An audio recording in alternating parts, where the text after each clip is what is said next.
Nós estamos passando por dias de turbulência com pandemia, quarentena, Covid-19, vacinação. Algumas pessoas estão conseguindo serem vacinadas, outras não estão. Algumas cidades conseguem vacinar, outras cidades não. A gente está vivendo dias turbulentos, dias que, se a gente colocar na ponta do papel, lá do lápis do papel, a gente vai perceber que a gente está vivendo um momento trágico, uma verdadeira tragédia é o que nós temos enfrentado. Hoje pela manhã, assim que eu acordei, eu fui ver o noticiário e o jornal só fala de Covid-19. É lugar que está vacinando, é lugar que a vacina não chegou, é gente que está reclamando, é gente que já tomou espetada com a seringa vazia e o mundo está ficando uma loucura. O número de mortes no Brasil em 24 horas, hoje eu vi isso no jornal, ultrapassou 1.000 pessoas. Você tem ideia do que são 1.000 pessoas? É gente pra caramba. Nós não somos aqui, se contar aqui na praça toda, a gente não chega talvez a 100 pessoas. Não sei se aqui tem 100 pessoas em volta. Ponto de ônibus, trabalhando ali nas barraquinhas, banca de jornal, o comércio aqui atrás, não sei se a gente chega a 100 pessoas, mas nas últimas 24 horas morreram mais de 1.000 pessoas em nosso país por causa da pandemia. E isso pra gente é uma história triste, porque quando for mais pra frente, se a gente conseguir superar isso e vencer, isso vai virar história, e quando a gente for contar essa história, a gente não vai se orgulhar, não vai contar essa história com alegria, a gente vai contar isso com muita tristeza. E alguma coisa a gente precisa pensar: onde está Deus num momento como esse? Você pode me perguntar, eu estou aqui louvando ao Senhor, falando de Jesus, mas eu quero dizer para você, morreram mais de 1.000 pessoas em 24 horas, e onde está Deus num momento como esse? Eu vou contar para vocês, eu vou responder essa pergunta para vocês, contando uma história. Certa vez o Senhor Jesus estava pregando e uns homens comentaram a respeito de um rei chamado Herodes que profanou um culto. E ele matou os homens que estavam naquele culto, e antigamente os cultos, eles ofereciam nos cultos sacrifícios. E o rei, matando aqueles homens, misturou o sangue daqueles homens com os sacrifícios que eles estavam oferecendo. E isso fez com que aquele culto, aquele sacrifício se tornasse algo profanado. E isso para eles foi tragédia, porque imagina, você gosta de Deus, gosta de Jesus, e alguém vem e coloca alguma coisa ofensiva a Deus, ofensivo a Jesus, na sua presença, diante do momento que você está na igreja, você está na praça, louvando, ou em casa, ouvindo louvor, e alguém fala algo ou faz algo ofensivo a Deus. Foi isso que aconteceu. Para eles isso foi uma tragédia. E em outro momento, o Senhor Jesus, concluindo nesse mesmo contexto, o Senhor Jesus ainda citou um outro episódio de tragédia que aconteceu na época deles, a respeito de uma torre que caiu sobre 18 homens e os matou. 18 vidas foram perdidas em um desabamento de uma torre ao mesmo tempo. E Jesus faz uma pergunta a seus ouvintes. Naquele momento de tragédia, Jesus fala assim: vocês pensam que essas pessoas que foram vitimadas por essas tragédias eram mais pecadoras do que as outras pessoas que não morreram? E ele diz: não eram. As pessoas que morreram, mais de 1.000 pessoas que morreram em 24 horas, eram mais pecadoras do que eu e você, porque morreram? Não eram, na verdade. Jesus diz assim: se vocês não se arrependerem, eu digo a vocês, todos de igual modo irão perecer.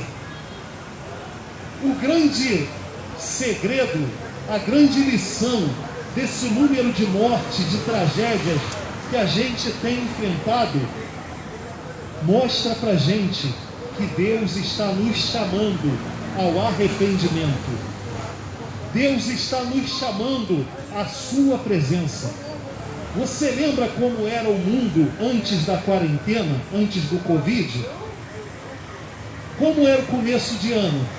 A gente já começava enfeitando a cidade, preparando tudo para a nossa famosa festa da carne, mais conhecido como carnaval, onde beijar é livre, onde ninguém é de ninguém, encher a cara é regra, é praticamente obrigação.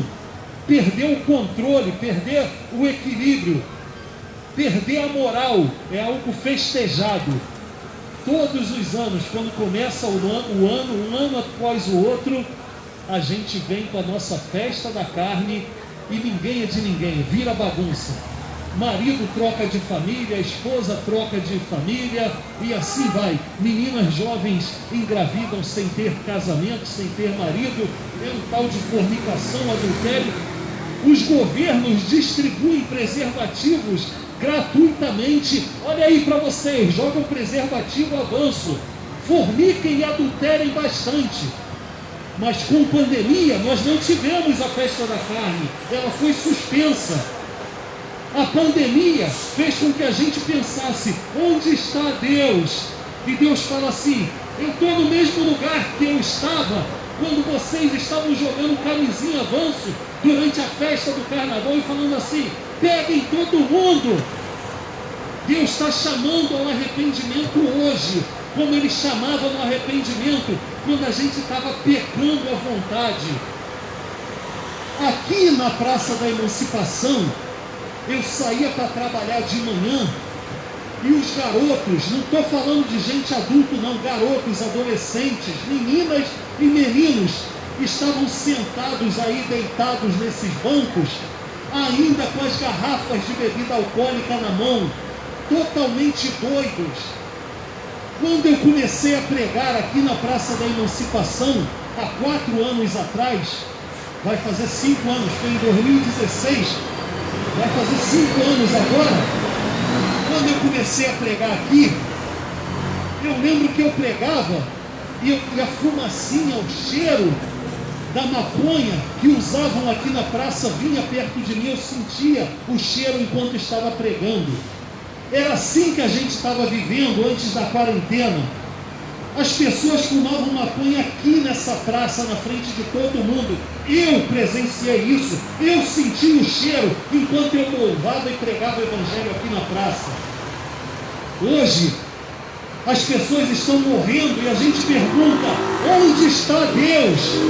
E Deus responde, eu estou no mesmo lugar que eu estava quando vocês ficavam pecando livremente. Quando não morria 1000 pessoas por dia, eu ficava dizendo, venham para mim, se arrependam, recebam o meu filho, creiam no nome do meu filho para serem salvos. Deus está falando a mesma coisa e está no mesmo lugar, chamando-nos ao arrependimento. Até quando Deus vai insistir com a gente? Olha, para quem conhece Bíblia, tem um momento que você sabe que a paciência de Deus vai se acabar. A graça de Deus vai ser encerrada. Nós vivemos hoje o tempo da graça, do presente, do favor não merecido, a oferta de salvação e perdão. Mas vai ter um dia que Deus vai estender a sua mão para julgar os povos. E Ele vai apertar. E a gente vai sofrer. A gente está sofrendo só um pouquinho, mas a Bíblia diz que a gente vai sofrer bastante. 1000 mortos assustou a gente, mais de 1000 mortos em 24 horas. Eu quero dizer para você que no tempo do juízo de Deus, e não existe injustiça, porque todos os pecados que nós cometemos são uma afronta contra um Deus que é totalmente santo. Ele está deixando, e está dando chance, mas quando Ele trouxer o juízo, a Bíblia fala que vai vir um sofrimento atrás do outro.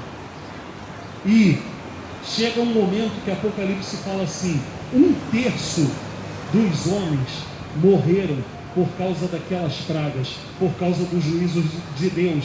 que há de vir sobre a terra. Quero dizer para você, você tem toda a liberdade, todo o direito de dizer que eu estou falando uma baita besteira, de não acreditar. Porque Jesus também foi dito a respeito dele, que ele falava muita besteira e não acreditavam nele. Teve um momento que Jesus estava pregando, Evangelho de João capítulo 6, lá no final você vai ver essa história, você pode confirmar lá. Jesus está dando um discurso muito pesado, como eu estou dando aqui agora para vocês. E as pessoas comentaram assim: que discurso pesado, que palavra grosseira. E já não queriam mais seguir a Jesus e o abandonaram. Pessoas foram embora, desistiram de andar com Jesus. Jesus se volta para os seus discípulos, os 12 e mais alguns do grupo, e pergunta: vocês também querem ir embora? Vocês também não querem me abandonar? Simão Pedro, tocado pelo Espírito Santo, porque só pode vir do Espírito Santo uma atitude dessa, responde: Senhor, para quem iremos nós? Somente tu tens as palavras de vida eterna. Então eu quero dizer para você, se a gente não ouvir a palavra do Senhor, se a gente não der atenção às palavras de Jesus, nós todos iremos perecer. A Bíblia diz que todos pecaram, separados estão da glória de Deus. Você consegue lembrar algum pecado que você cometeu? Mentira, cobiça, desonestidade, ira descontrolada, desejar o mal de uma pessoa que te deixou irritado? Esse pecado já é suficiente para separar a mim e a você da presença de Deus, porque Deus é totalmente santo e Ele não tolera pecado. Não tem comunhão com o pecado. Aí você fala assim: poxa, mas minha vida é muito abençoada, eu não tenho nenhum problema, eu não sirvo a Deus, eu peco pra caramba, faço um monte de besteira, mas está tudo bem comigo. Sim, o próprio Senhor Jesus diz que o sol brilha sobre bons e maus, a chuva cai sobre justos e injustos. Às vezes o cara que não ama a Deus, ele tem um emprego melhor do que o cara que serve ao Senhor. Isso não define a vida do homem. Jesus certa vez disse: os bens que o homem possui não definem a sua vida, não definem a nossa vida. Agora, a nossa atitude com relação ao que Cristo fez define nossa eternidade. Quando a gente se arrepende, reconhece que precisamos do perdão dos pecados, se arrepender nos leva à conversão. Esse carro está parado aqui no semáforo. Ele tem a opção de seguir reto e a opção de fazer a conversão para a direita, para a esquerda aqui, né? A direita é contramão. Quando ele faz uma conversão, é exatamente isso que Jesus está falando. Ele mudou a direção dele. É como se ele seguisse em frente, ele continuasse na vida de pecados. Mas quando ele se convertesse, fizesse a conversão, ele se arrepende e fala assim: não vou continuar nesse caminho, eu vou mudar o meu caminho. E Jesus disse assim: o caminho que leva à vida é um caminho estreito, a porta que leva à vida é uma vida apertada, que poucos entram por essa porta, poucos entram por esse caminho. O caminho que leva à condenação, à perdição eterna, a Bíblia diz que é um caminho largo. A porta que leva à condenação, a Bíblia diz que é uma porta muito larga e que a grande maioria vai por esse caminho de perdição, de condenação. Lá, na época do juízo de Deus, a Bíblia diz assim, vamos começar para a gente entender, vamos voltar um pouquinho. A Bíblia diz assim: todos teremos que comparecer perante o tribunal de Cristo. Não há exceção. Ninguém vai ficar de fora. Todos teremos que comparecer perante o tribunal de Cristo, para que possamos prestar contas de tudo o que praticamos por meio do nosso corpo. Você já ouviu a expressão: o corpo é meu, a vida é minha, eu faço o que eu quiser dela? Não é não, você pensa que é seu, você pensa que a vida é sua. Se fosse sua, você não ia ter que prestar satisfação para ninguém. Mas a Bíblia mostra para a gente que nós estamos gerenciando, administrando esse nosso corpo, essa nossa vida. E quando o dono do nosso corpo, o dono da nossa vida, chegar no final da vida, a gente vai prestar contas para ele. O que você fez com o corpo que eu te dei para você gerenciar e tomar conta? Aí você fala assim: eu usei e abusei, eu usufruí de todos os prazeres, eu zoei pra caramba, eu bebia todas, eu festejava todas, igual o filho pródigo, eu vivi dissolutamente, fiz tudo que me deu na cabeça. Você vai ter coragem de falar? Duvido, porque quando chegar no juízo, você vai contemplar a santidade de Deus de pertinho, e você e eu vamos tremer de medo. Hoje a gente blasfema, e o cara parece maluco, fica falando de Jesus na praça, fica pregando aí, gritando para todo mundo, e eu não gosto nem disso, não queria nem estar ouvindo, mas é praticamente obrigatório ouvir esse cara chato. Hoje é mole blasfemar do nome de Jesus, falar mal do pregador, daquele que traz a palavra do Senhor. Mas no dia do julgamento, a Bíblia diz que os homens pedirão às montanhas: caiam sobre nós e nos esconda da ira do Cordeiro que está vindo. Esconda-nos, montanhas, caiam sobre nós e nos esconda da presença dele. Aí não tem brabo, aí não tem valente. Quando Jesus voltar, todo mundo vai ficar humildezinho, todo mundo vai ficar pianinho. E a Bíblia diz que todos teremos que comparecer perante o tribunal de Cristo, para que possamos prestar contas de tudo o que praticamos por meio desse nosso corpo, quer seja bom, quer seja mal. Todas as nossas atitudes, todas as nossas palavras, todos os nossos pensamentos, todos os nossos segredos serão colocados diante da luz para o grande acerto de contas com Deus. Mas eu tenho uma notícia boa: existe uma maneira da gente ser perdoado, justificado, considerado inocente no dia do julgamento de Deus. E só existe uma maneira de sermos considerados inocentes, justificados e salvos no dia do julgamento de Deus: é se nos arrependermos dos nossos pecados, e podemos e devemos fazer isso hoje, e assumirmos um compromisso público com Jesus, recebendo-o em nossos corações como nosso Senhor e Salvador pessoal. Jesus é a chave que vai nos levar para a eternidade. Jesus é o ingresso para a entrada na eternidade. Jesus disse: eu sou a porta. Quem tentar entrar por outra parte, quem tentar entrar no céu com outro motivo, com outra história, será considerado como ladrão e salteador. Se vai ser considerado como ladrão e salteador, não terá o seu nome escrito no livro da vida. A Bíblia diz assim: e abriram-se os livros, lá em Apocalipse, e abriu-se outro livro, que é o livro da vida. E se alguém não foi achado escrito no livro da vida, foi lançado no lago que arde com fogo e enxofre, o que é a segunda morte. E nesse lago, nesse lugar que lá arde como fogo e enxofre, que não foi preparado para os homens, foi preparado para o diabo e seus anjos, mas todos aqueles que rejeitaram a Jesus, que prevaricaram, que deixaram Jesus para depois, irão sofrer eternamente junto com o diabo e seus anjos. E a Bíblia diz que ali será atormentado para todo sempre, de dia e de noite, sem que haja descanso. Olha, Deus é um Deus eterno. Eternidade significa ausência de tempo.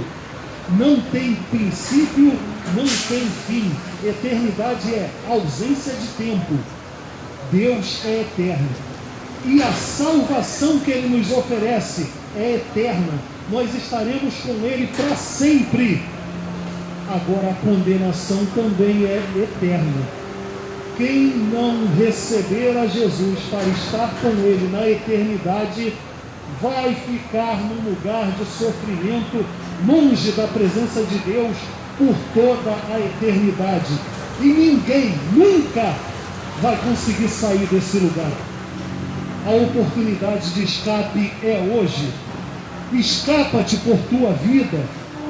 Salve a sua vida recebendo a Jesus. Não tem dificuldade nenhuma em dizer: Jesus, eu creio, eu me arrependo e eu quero te receber no meu coração agora mesmo.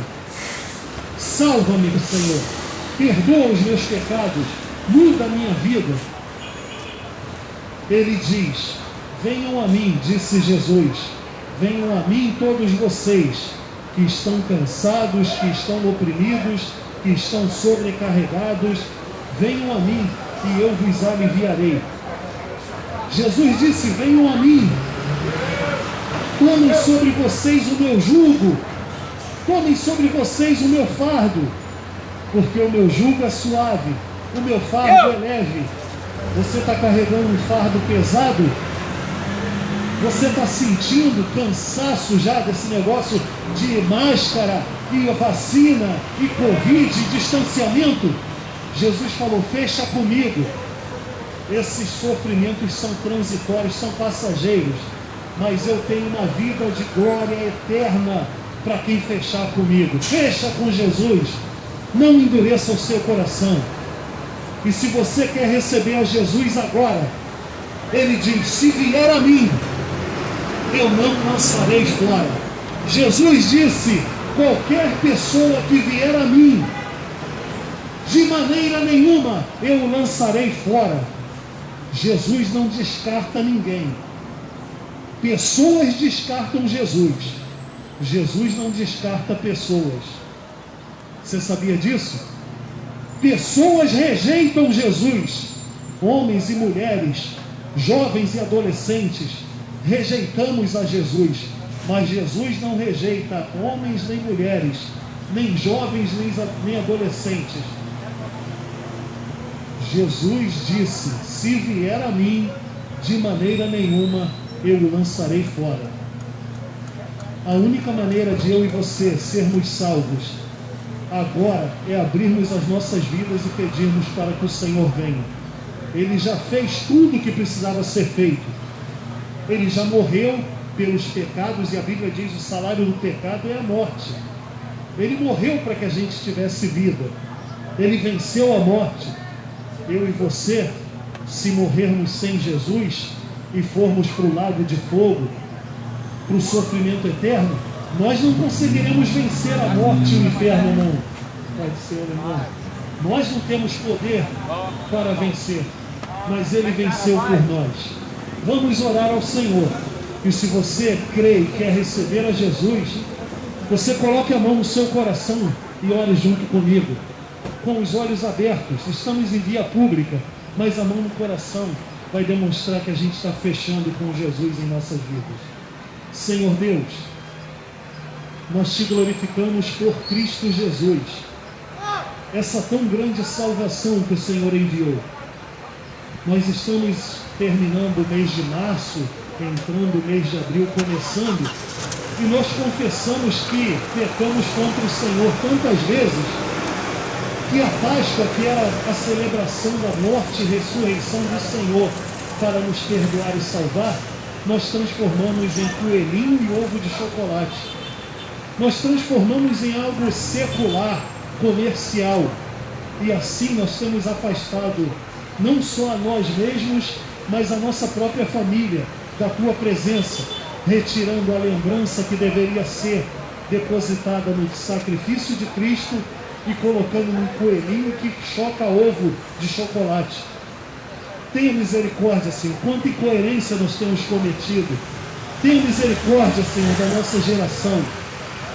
Nós estamos sofrendo por causa do Covid, a pandemia, nós estamos sofrendo por causa do uso contínuo da máscara, mas temos, ó Deus, buscado solução na vacinação, nos políticos.